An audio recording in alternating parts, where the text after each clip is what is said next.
다시 한번 우리의 참 좋은 다음 세대로 세워지고 있는 우리 중등부, 고등부를 위해서 격려하면서 박수 치면 감사하겠습니다. 여러분 너무 사랑스럽죠? 얼굴이 화난 게 아닙니다. 원래 그런 거예요. 감사해요. 잠시 기도하고 잠시 말씀 듣도록 하겠습니다.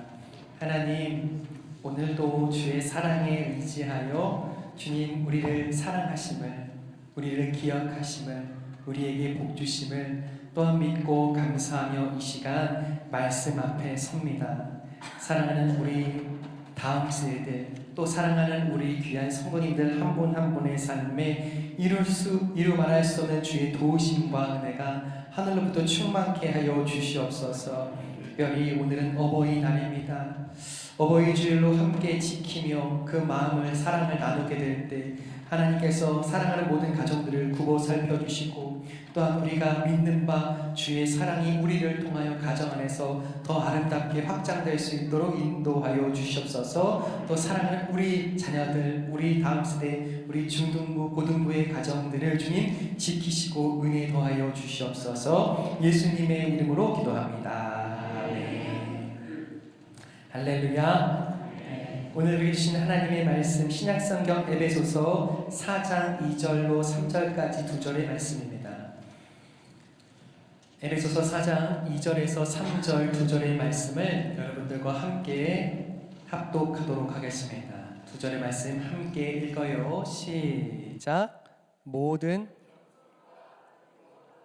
오래 참음으로 사랑 가운데서 서로 용납하고 평안에 매는 줄로 성령이 하나 되게 하신 것을 힘써 지키라. 여러분 다시 한번 할 텐데요, 우리 2절의 말씀을 또박또박 얘기할 때에 우리 2절은 우리 중고등부가, 또 3절은 우리 장년 성도님들이 함께 하도록 하겠습니다. 2절 잘 부탁합니다. 시작. 다시 하겠습니다. 여러분 NG예요. 이렇게 하면 NG예요. 다시 할 때 큰 소리로 시작하겠습니다. 시작.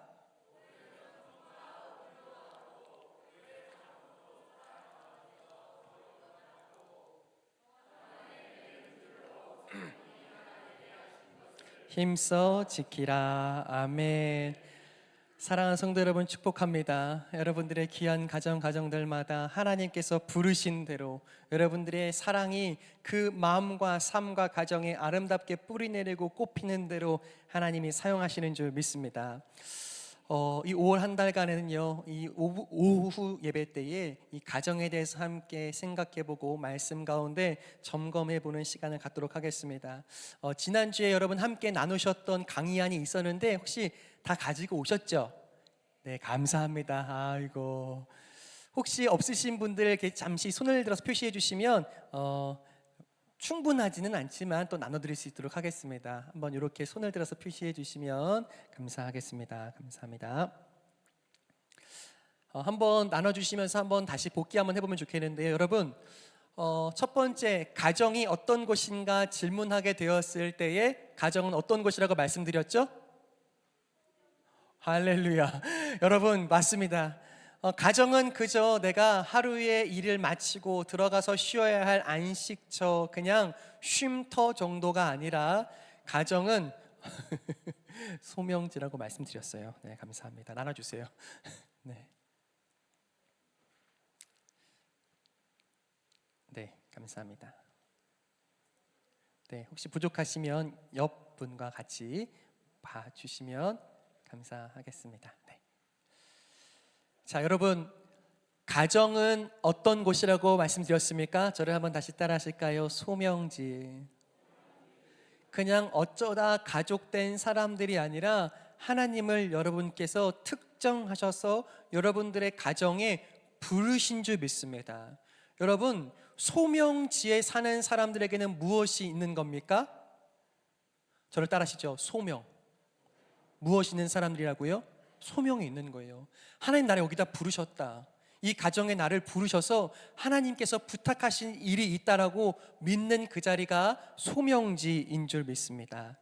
그래서요, 제가 이것을 좀 말씀드리면서 제가 이제 아내와 이제 살면서 있었던 이야기들을 잠깐 조금 이렇게 나누어 드렸더니 너무 질문들이 많으신 거예요.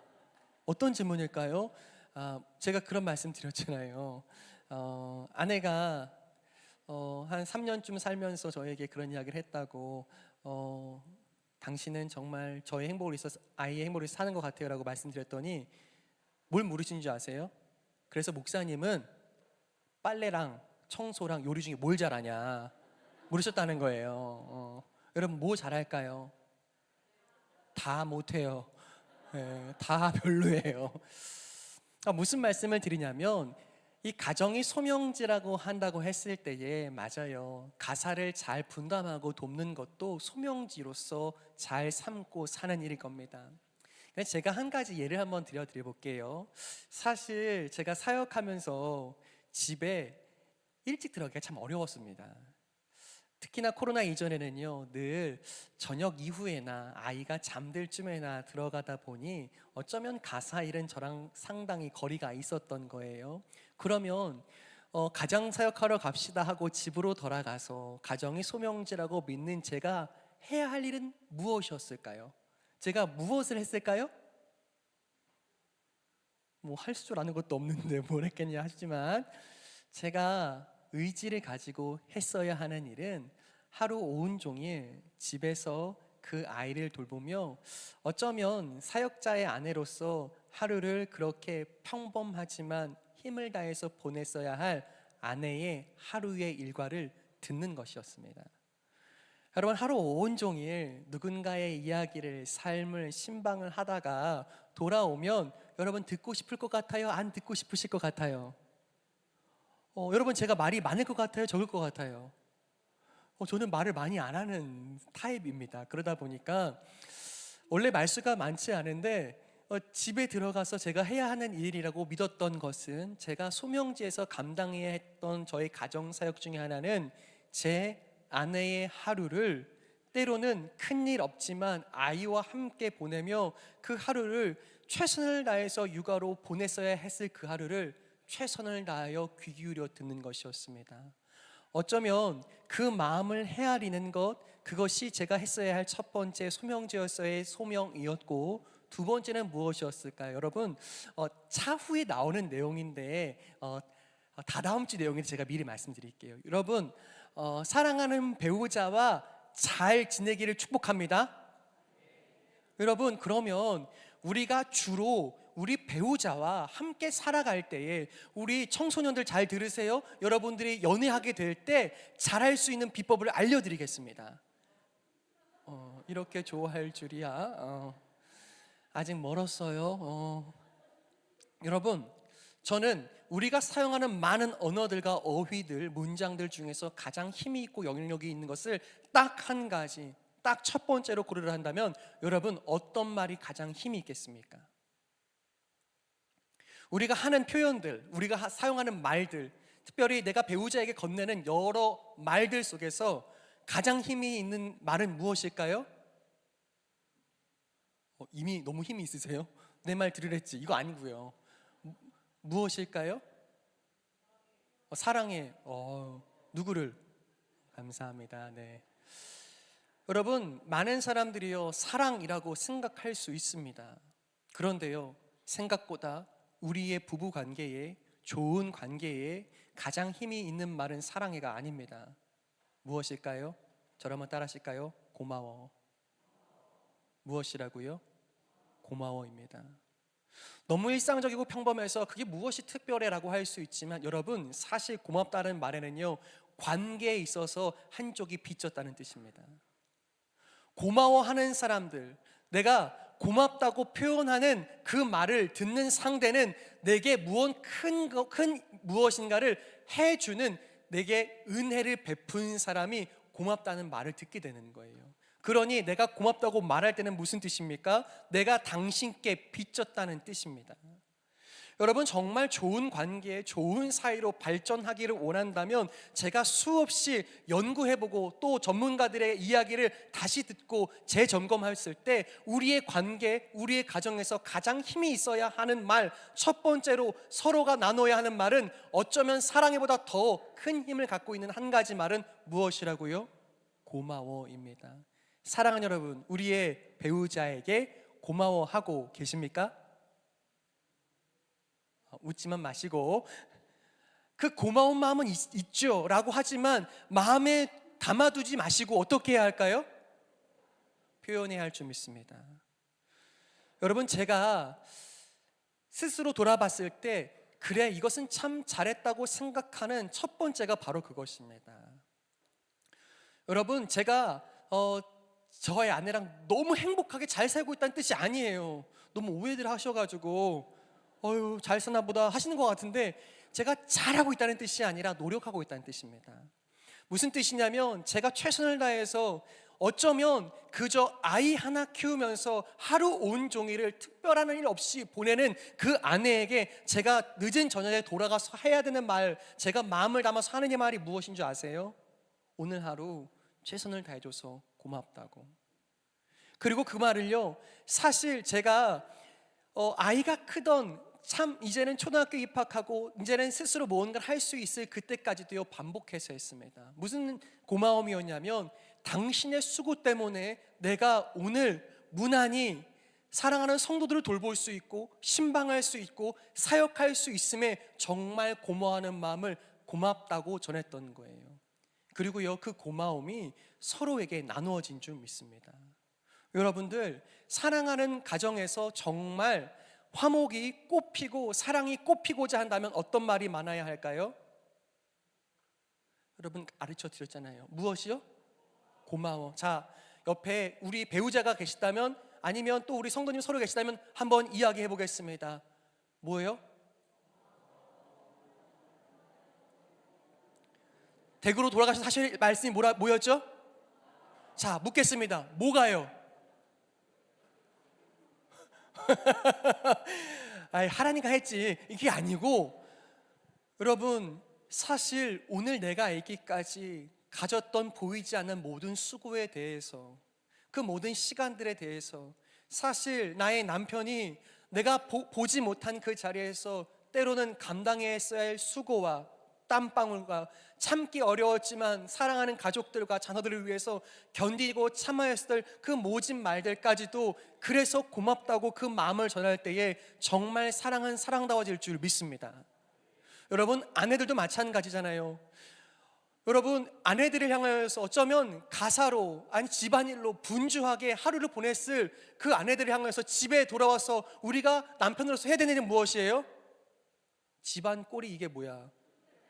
하면 돼요, 안 돼요? 왜 여러분들이 대답하세요? 남편들이 대답하실 줄 믿습니다. 하면 됩니까, 안 됩니까? 감사합니다.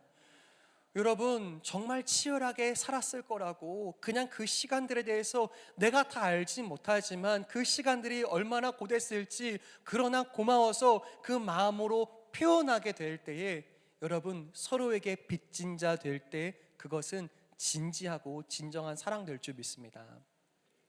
자, 여러분, 제가요 이렇게 또 우리 청소년들이 있으니까, 10대들이 있으니까 한번 이렇게 말씀드려 볼게요. 여러분, 제가요 청소년들과 제법 잘 지낼까요? 잘 못 지낼까요?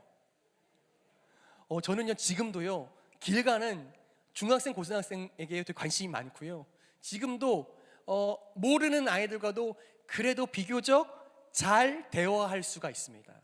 그런데 여러분, 한번 팁을 드려볼게요. 제가 아이들과 만나게 될 때 사실은 반복하여 하는 말이 있습니다. 뭘까요? 동일합니다. 고마워입니다. 여러분, 뭐가 고마울까요? 제가 교회 나와줘서요? 사실 제가 아이들에게 고맙다고 말할 때는요 이런 표현이 그대로 있는 거예요. 내가 너에게 빚졌다. 오늘 네가 이 자리에 있는 것만으로도 내 마음이 이처럼 기쁜 걸 보니 너는 내게 이미 큰 기쁨을 주었다라고 빚진 자가 되기로 선택하는 겁니다. 그러면요 아이들이요 자신이 특별한 존재가 되었음을 어느 순간 느낍니다. 문제는 학교에서도 집에서도 아무런 존재감 없이 살아가는 아이들이요, 누군가 건네는 그 고맙다는 짤막한 말 안에 담겨있는 내가 너에게 빚졌다, 너의 존재가 내겐 참 특별하다라고 말하는 그 아이들의 존재를 특별하게 만드는 그 짤막한 말이 관계를 회복하게 만드는 줄 믿습니다. 여러분, 우리들에게 무엇이라고 말해야 될까요?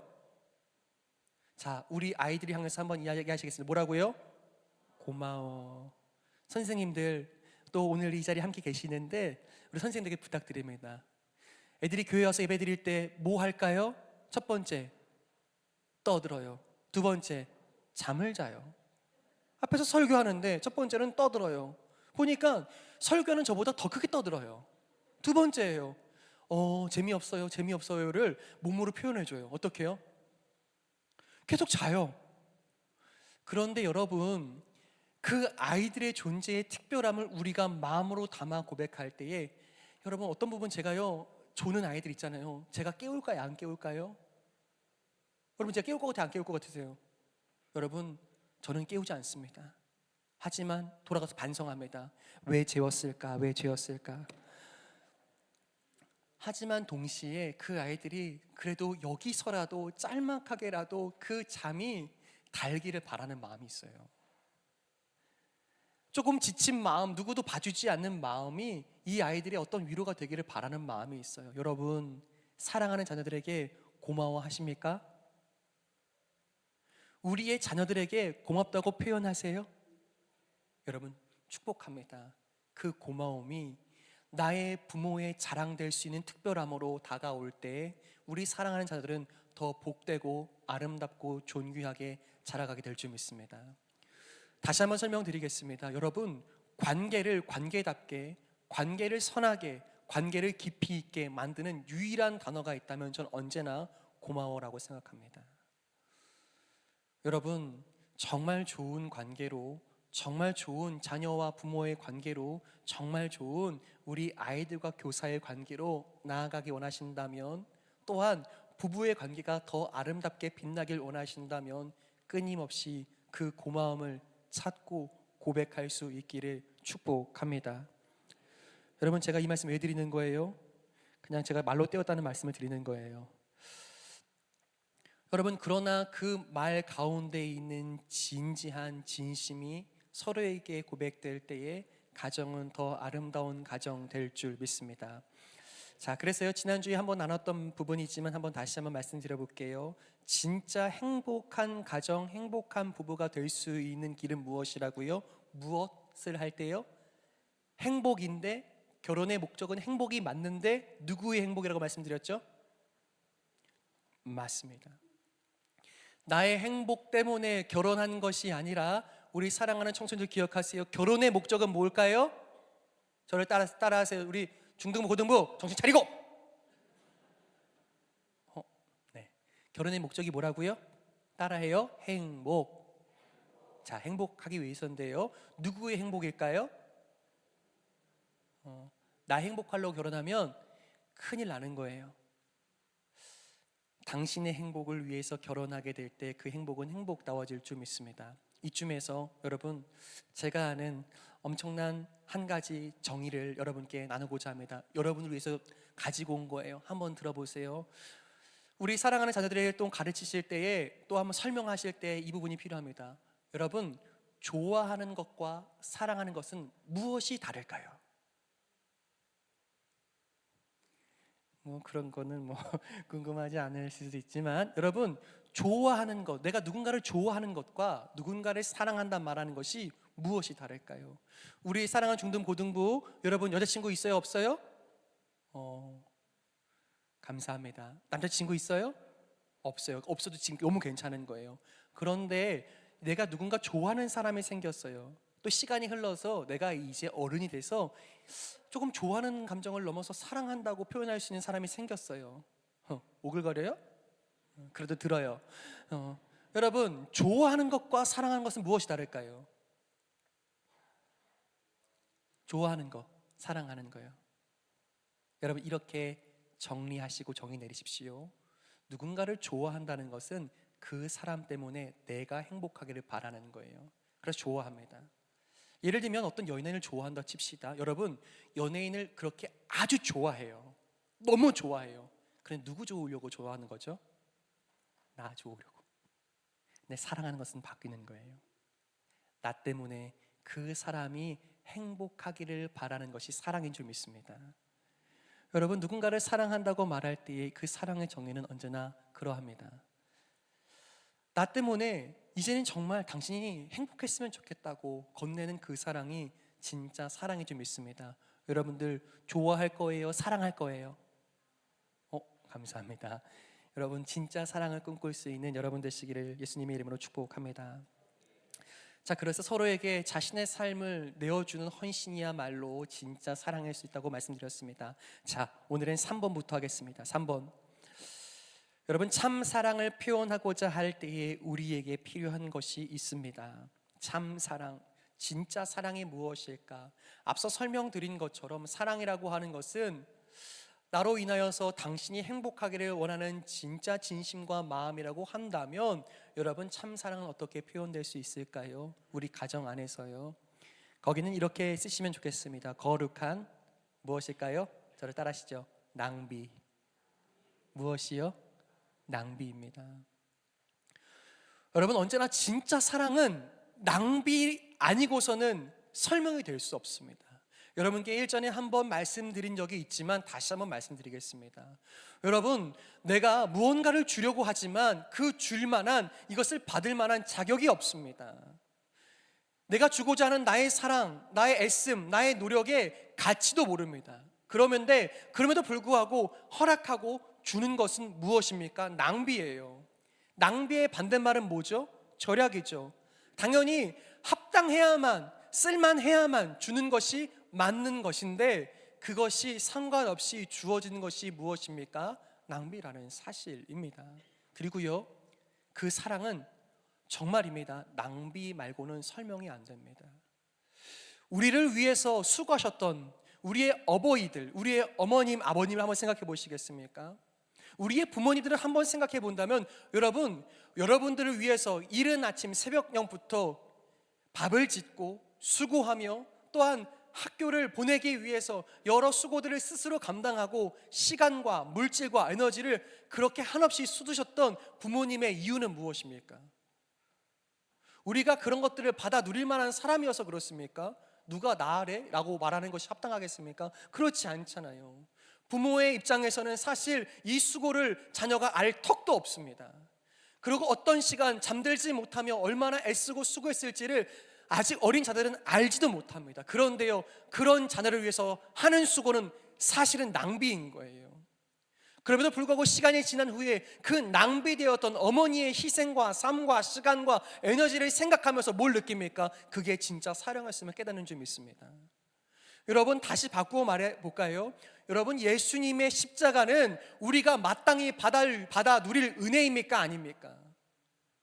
결코 아닌 거예요. 여러분, 하나님의 아들이신 예수님의 사랑, 그분의 생명을 어찌 우리가 받아 누릴만 하겠습니까?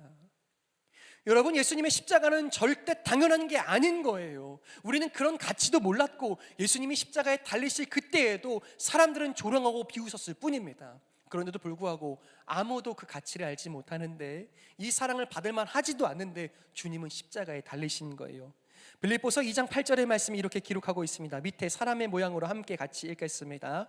사랑의 모양으로, 시작. 사람의 모양으로 나타나사 죽기까지 복종하셨으니 곧 십자가의 죽으심이라. 아멘. 로마서 8장 32절입니다. 시작. 자기 아들을 아끼지 아니하시고 우리 모든 사람을 위하여 내주신 이가 어찌 그 아들과 함께 모든 것을 우리에게 주시지 아니하겠느냐. 아멘. 믿으십니까? 여러분, 우리가 받을만 해서도 아니었고 우리가 뭔가 그 가치를 정말 미리 알아서도 아니었습니다. 하나님의 편에서는, 예수님의 입장에는 그 십자가는 말도 안 되는 낭비가 확실하다는 거예요. 그런데요, 주님의 십자가가 진짜 사랑인 이유가 무엇입니까? 그분의 희생, 그분의 사랑이 거룩한 낭비였기 때문인 줄 믿습니다. 여러분, 동의가 되십니까? 자, 그럼 다시 한번 우리의 가정으로 이 부분을 적용해 보면서 여러분, 우리의 가정에서 특별히 나의 배우자를 위해서 내가 낭비하고 있는 게 뭐가 있습니까?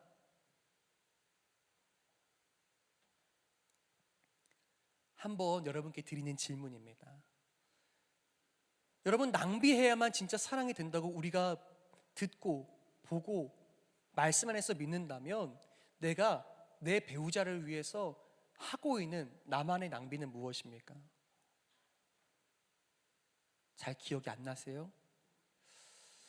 제가 제 이야기를 진짜 한 번만 더 해보겠습니다.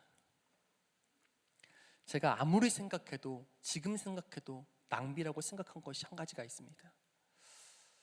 여러분, 제가요 보기에는 부드러워 보입니까? 상남자 같아 보입니까? 여러분, 질문인데 그렇게 웃으시면 안 됩니다. 다시 하겠습니다. 여러분, 제가 무척 부드러워 보입니까? 아니면 상남자 같습니까? 네, 감사합니다. 여러분, 저는 상남자 스타일입니다. 저는 드라마를 잘 보지 못합니다. 왜 못 볼까요? 너무 부끄럽고 오글거려서 보지 못합니다. 그런데 그러한 제가 정말 또 이 말씀을 드리면 또 많은 질문들이 생기실 텐데 한 번만 해보겠습니다. 제가 이제 결혼을 해야겠다고 결심한 즈음이었습니다. 저도 상상해 보잖아요.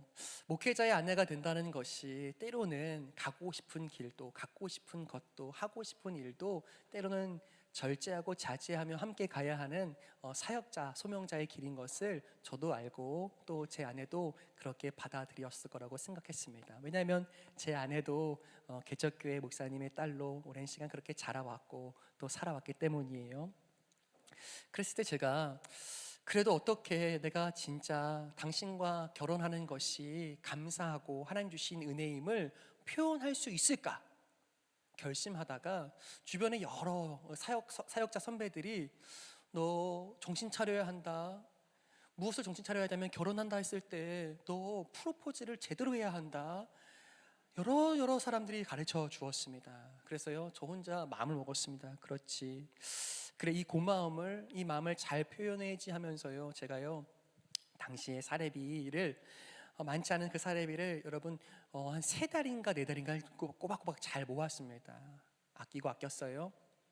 그리고 제가 결혼하자고 하기로 한 날 제가 무엇을 했을까요? 여러분들 다 프로포즈 해보셨죠? 감사합니다. 제가 상영이 다 끝난 영화관을 빌렸습니다. 그리고 그 빈 영화관에서 편지를 읽었고 빈 영화관에서 노래를 불렀습니다.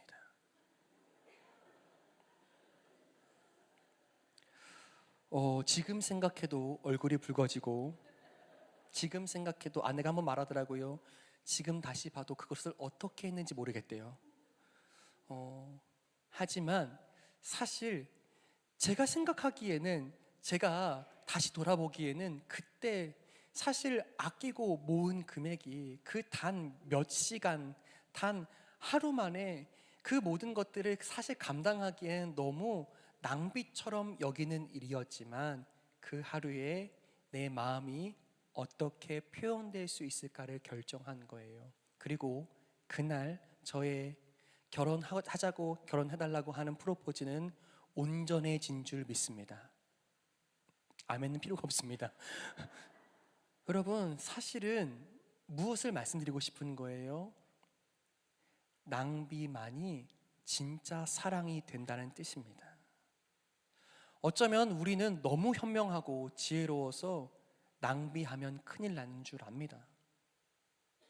때로는 내 배우자에게도 현명하고 지혜롭고 절약하고 할만한 것을, 줄만한 것을 주어야만 한다고 하는 것이 우리 마음속의 믿음입니다.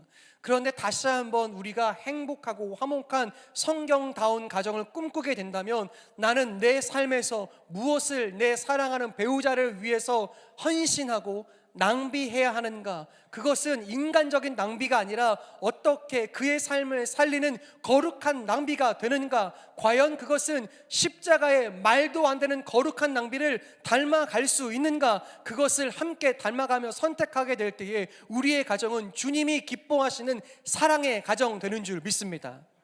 여러분, 참 사랑을 표현하는 방법은 오직 무엇이요? 거룩한 낭비뿐입니다. 그것이 주님이 우리에게 보여주신 길이고, 그것이 주님이 우리를 위해서 짊어지신 사랑이며 우리에게 앞서 보여주신 모범 되는 줄 믿습니다. 여러분, 오늘 집으로 돌아가셔서 무엇 하셔야 될까요? 첫 번째로 고마웠다고 말하는 것, 감사합니다. 두 번째로 마음과 사랑을 아끼면 돼요, 안 돼요? 사랑스러운 짓을 해야지. 하지 마시고 낭비하시길 축복합니다. 어떻게 해요? 그저 고마움을, 내 마음을 진지하게 사랑으로 전하게 될 때에 우리의 시간, 우리의 물질, 우리의 정성과 많은 것들이 낭비가 될지라도 그 낭비는 사랑다워질 줄 믿습니다. 자, 네 번째인데요, 여러분, 지난주 한번 나눴던 부분이기도 한데 이 부분들을 한번 다시 한번 여러분 우리의 마음에 살펴보기 원합니다. 그렇게 하나님의 사랑을 담는 복된 가정이 되기 위해서 필요한 것이 있습니다. 무엇입니까? 용납. 그 다음을 한번 읽어주십시오. 부끄러움이 수치가 되지 않는 공동체. 여러분, 용납이라는 뜻을 잘 아실 겁니다. 밑에 기록해 놨어요. 너그러운 마음으로 남의 말이나 행동을 받아들이는 것이 용납입니다. 너그러운 마음이 필요합니다. 여러분들, 우리는 이렇게 설명드렸어요. 부끄러움엔 힘이 있다고요. 뭔가 올바른 선택을, 길을 갈 수 있는 또 다른 힘이 부끄러움을 알 때 부끄럽지 않기 위해서 고칠 수 있고 바르게 선택할 수 있는 것이 부끄러움이 가진 힘이라고 말씀드렸습니다. 그런데 이것은 부부간에도 마찬가지고 또한 자녀와의 관계도 마찬가지입니다. 여러분, 자녀와 정말 좋은 관계로, 좋은 부모와 자녀와의 관계가 유지되기를 원하신다면 여러분, 자녀들을 부끄럽게 할지언정, 그들의 마음에 부끄러움이 있을지언정 수치스럽게 만들면 돼요, 안 돼요? 여러분, 조금 더 확실하게 하겠습니다. 자녀의 마음에 수치스러움을 주면 돼요, 안 돼요? 여러분, 아이가 시험을 보고 성적표를 가지고 왔습니다. 그런데 분명 100점 만점인데 마치 50점 만점인 것처럼 받아갖고 왔어요. 몇 점일까요? 48점. 여러분, 기분이 어떠실 것 같아요? 그래, 건강하게만 자라다오 하실 거예요?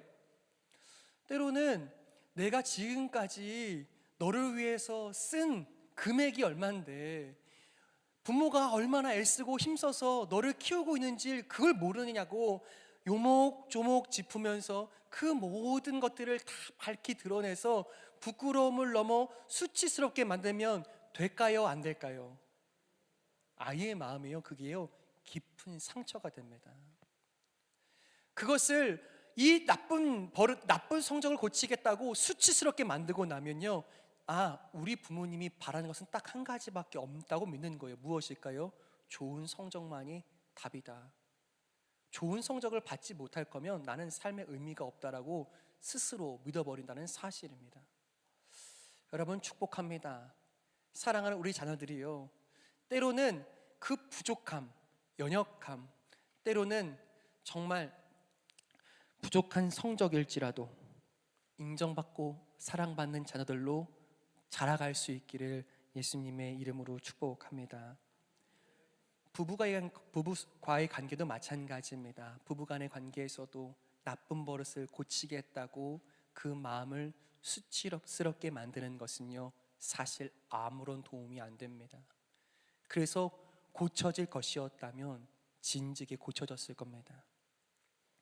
그러니 우리가 보여야 할 가정생활에 가장 중요한 마음의 태도가 있다면 함께 읽은 대로 너그러운 마음을 어떻게 가져야 하는가, 도무지 이 고통스럽고 상처가 가득한 나의 마음을 그저 어떻게 다스릴 길이 없는데 그럼에도 불구하고 때로는 그 부끄러움을 스스로 알기를 바라며 기다리는 인내가, 또한 그저 이 일이 잘못된 줄 알고 그것이 나쁜 버릇인지를 알지만 기다리며 인내하며 사랑으로 용납해 줄 수 있는 진짜 담대함이 우리의 가정에 있기를 예수님의 이름으로 축복합니다.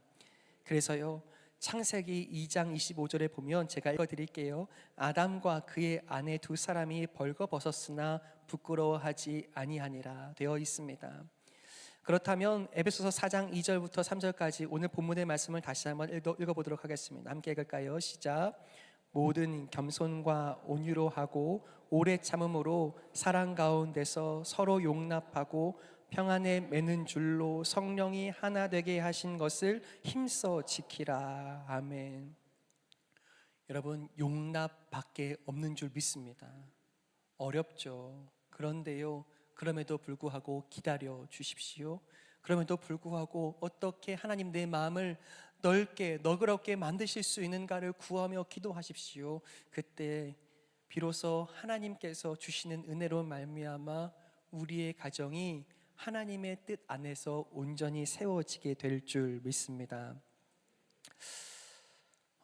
제가 이 자녀 양육에 대한 부분들을 잠시 한번 생각하게 볼 때요, 여러분, 지난주에 한번 이렇게 숙제를 한번 드려보았습니다. 어떤 숙제였죠?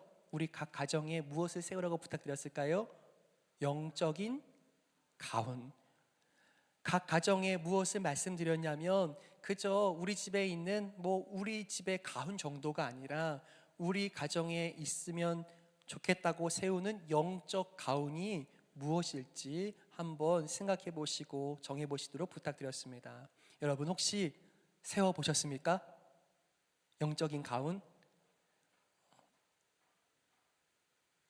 혹시 세우신 가정이 계십니까? 네, 감사합니다. 다들 세우셨네요. 네. 여러분, 다시 한번 도전드립니다. 진짜 필요합니다. 그러하지 않으면 우리도 때로는 우리의 삶으로 나도 모르게 보여질 수 있는 삶이 아이들 마음에, 자녀들의 마음에 남을 수 있어요. 제가 한번 이런 이해를 한번 드려보는데요, 여러분, 요즘에 우리 자녀들을 키우고 공부시키는 게 쉬울까요, 안 쉬울까요? 돈이 많이 들까요, 안 들까요? 여러분, 특별히 특정 과목을 과외할 때에 조금 유능하고 유명한 선생님께 조금 부탁드려서 과목을 맡기면 여러분, 요즘에 얼마 정도 할까요? 얼마 정도 하죠? 조금씩 편차가 있으나 조금 금액을 많이 받으시는 분은 한 4번, 5번에 50만 원 정도 받으시는 것 같습니다. 50만 원 정도 만약에 가정을 해봤을 때 그 과외가 주일 오후에 있는 겁니다. 근데 문제가 있어요. 아이가 이른 아침에 교회도 안 가고 과외도 빠졌습니다. 자, 질문입니다. 여러분, 그날 아이는 저녁에 무엇으로 혼나게 될까요? 자, 여러분, 한번 예를 드린 거예요. 주일날 친구들과 놀러 간 거예요. 자, 예배를 빠졌고 50만 원짜리 고액 과외를 빠졌습니다. 여러분, 무엇으로 혼나게 될까요? 1번 예배 빠진 거, 2번 과외 빠진 거. 대답하지 마십시오. 여러분, 아이들이요, 그걸 기가 막히게 아는 거예요. 엄마가 어디에서 화가 났는지. 예배가 빠진 것은 그럴 수도 있지, 그래, 공부하면 시험 기간이면 그럴 수도 있지라고 엄마는 받아 넘기는데, 이 비싼 과외 빠지는 건 용서가 안 되는 거예요. 그렇게 극하게 노하며 반응하고 있는 엄마의 반응 속에서 무엇을 볼까요?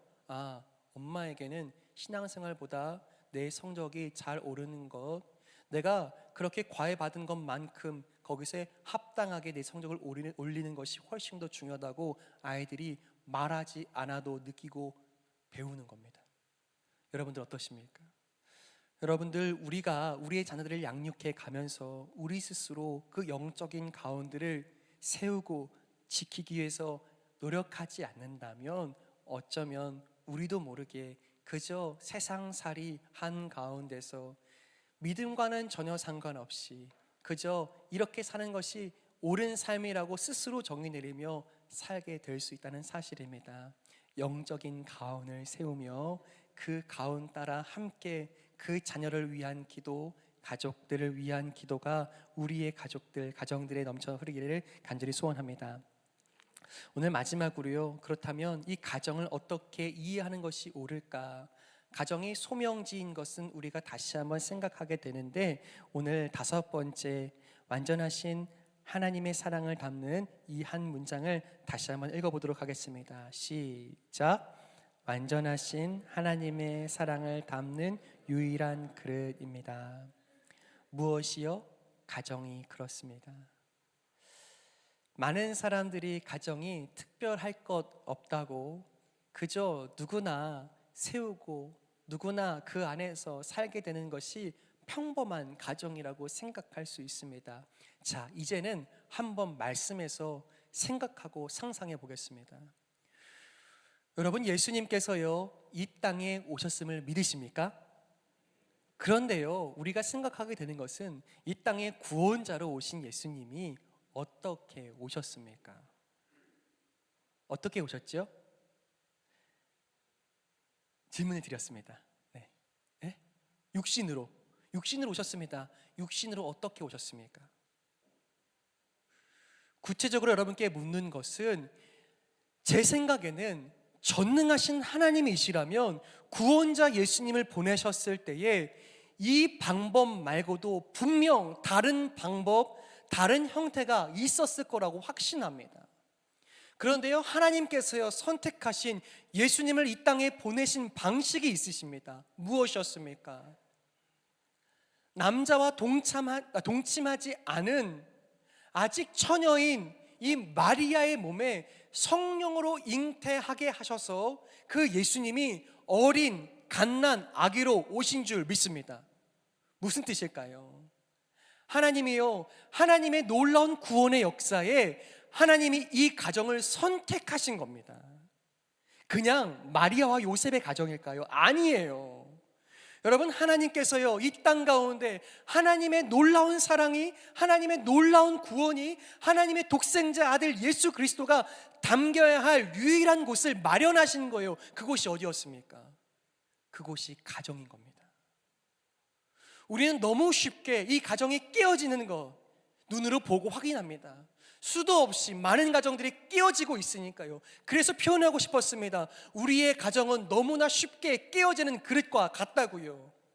그래서 쉽게 금도 가고 그렇게 망가지고 무엇도 담을 수 없는 불필요한 모습, 불필요한 용도가 되어버립니다. 그런데요, 여러분, 하나님께서 선택하신 방법이 있어요. 하나님께서요 그분의 완전한 사랑이신 예수님을 어디에 담으셨습니까? 가정에 담으신 줄 믿습니다. 그렇다면 오늘도 마찬가지입니다. 하나님께서 우리에게 그 사랑을 알게 하시고 가르치시며 그 하나님 아버지의 마음을 깨닫게 하시는 곳은 어디입니까? 다른 곳이 없습니다. 가정뿐입니다. 제가요 정말 많은 10대들을 만나고 그 가정들을 돌아보면서요, 어디에서 해결책이 있을까? 도무지 이 아이들의 마음과 또 인생을 회복시킬 수 있는 진짜 은혜는, 통로는 어디에 있을까? 보고 또 보고 다시 봐도 어디밖에 없는 줄 아십니까? 가정밖에 없습니다. 사랑하는 여러분, 우리의 가정은 어떤 곳입니까? 첫 번째로 소명지가 맞습니다. 그 소명지가 갖고 있는 의미는 무엇입니까? 하나님이 그분의 사랑을 담는 유일한 그릇으로 이 가정을 마련하신 줄 믿습니다. 하나님은 또 다른 많은 방식들이 그분께는 있었겠지만, 하나님이 선택하신 유일한 그분의 사랑을 담는 방법이 있다면 하나님께서 준비하신 한 가정에 예수님을 담으신 것, 그것이 주님의 사랑을 담는 유일한 방법 되는 줄 믿습니다. 여러분, 저를 한번 따라 하실까요? 우리 가정은 완전하신 하나님의 사랑을 담는 유일한 그릇입니다. 믿으십니까? 여러분, 이것을 진짜 확신하셔야 합니다. 교회의 회복이요, 신앙의 회복이요, 어디 있는 줄 아십니까? 저는 확신합니다. 가정의 회복에 있습니다. 교회가 교회다워지는 것, 교회가 진짜 회복되는 것은요, 무언가 엄청난 사역과 부흥이 일어나는 것에 있지 않고요, 사실은 가정의 회복, 가정이 부흥되게 될 때 진짜 교회의 회복, 나라의 회복, 민족의 회복이 오는 줄 믿습니다. 여러분, 그 일을 누구에게 맡기셨다고요? 여러분들을 부르셔서 여러분들의 가정에 맡기신 줄 믿습니다. 이렇게 말씀드릴게요. 혹시 이미 우리 가정은, 우리 부부는 깨어졌다고 생각하고 이제는 기회가 지나갔다고 생각하시는 분들이 계십니까? 아니요. 여러분, 기억하십시오. 여러분들을 통하여 진짜 그 가정과 그 가정에 갖고 있는 의미와 목적이 여러분들을 통하여 여러분들의 자녀들 가운데 심겨질 줄 믿습니다. 여전히 그 가정들, 그 자녀들을 끌어안고 진짜 사랑이 무엇인지, 진짜 가정의 의미가 무엇인지를 마음으로 끌어안고 깨달아 살아가는 여러분 한 분 한 분을 통하여서요, 여러분들의 가정이, 가문이, 여러분들의 자녀들의 가정이 온전한 사랑을 배우게 될 줄 믿습니다. 자, 여기 있는 우리 중등부, 고등부 잘 들으세요.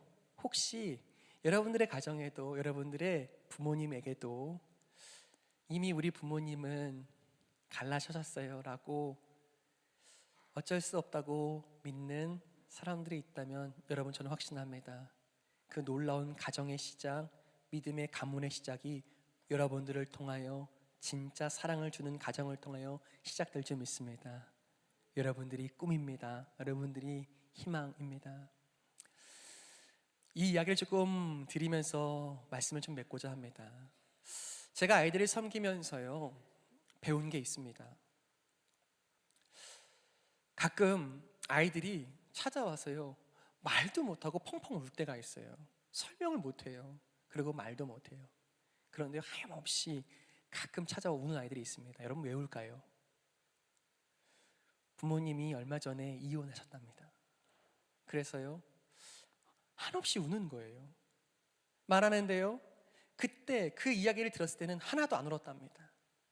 눈물도 안 났고 그냥 그럴 줄 알았어 라고 받아들이는 줄 알았는데, 아이들의 마음에는 한없는 슬픔이 있는 거예요.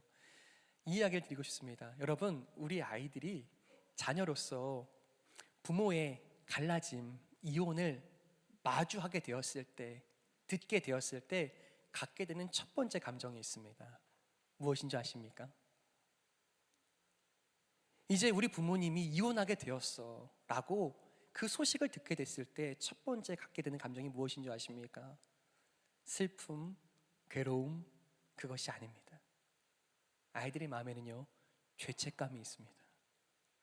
왜 그럴까요?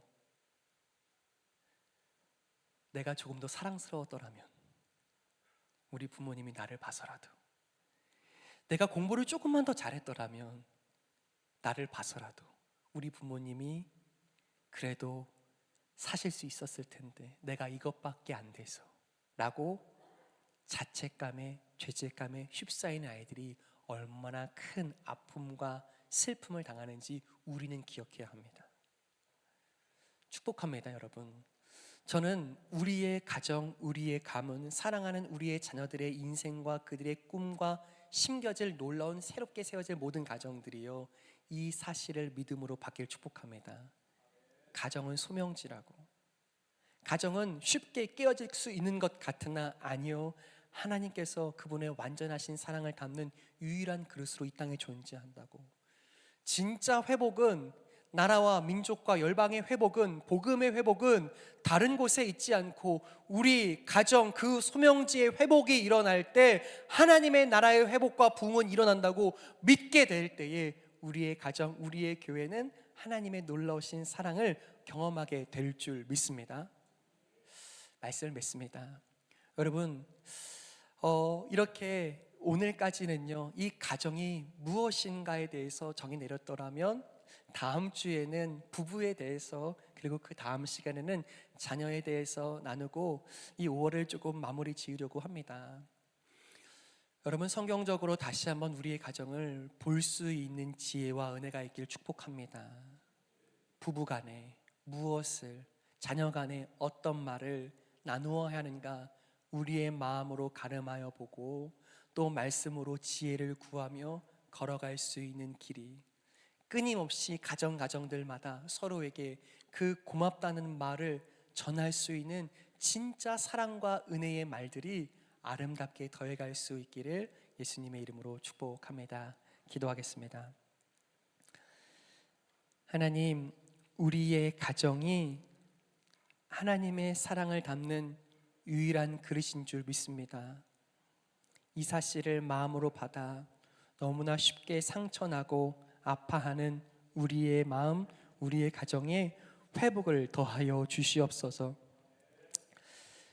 세상은 특별할 것이 무엇이냐, 지킬 것이 무엇이냐, 어쩔 수 없다라고 말하며 많은 차이들 속에서, 많은 아픔들 속에서 깨어지고 갈라지고 나누게 될 때, 하나님, 우리의 가정이 서로를 존귀히 여김으로, 우리에게 주신 자녀들을 사랑으로 끌어안음으로 회복되고 걸어가며 살아낼 수 있도록 우리의 가정이 주께서 나를 부르시는 소명지가 되며, 우리의 가정이 하나님께서 우리를 부르심에 하나님의 완전하신 사랑을 담는 유일한 그릇 되었음을 고백하며 살게 하여 주시옵소서.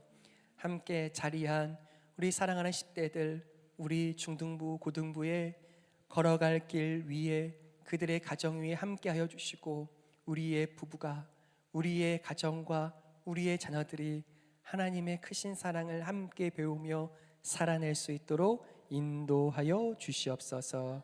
감사드리며 걸어가신 예수님의 이름으로 기도합니다.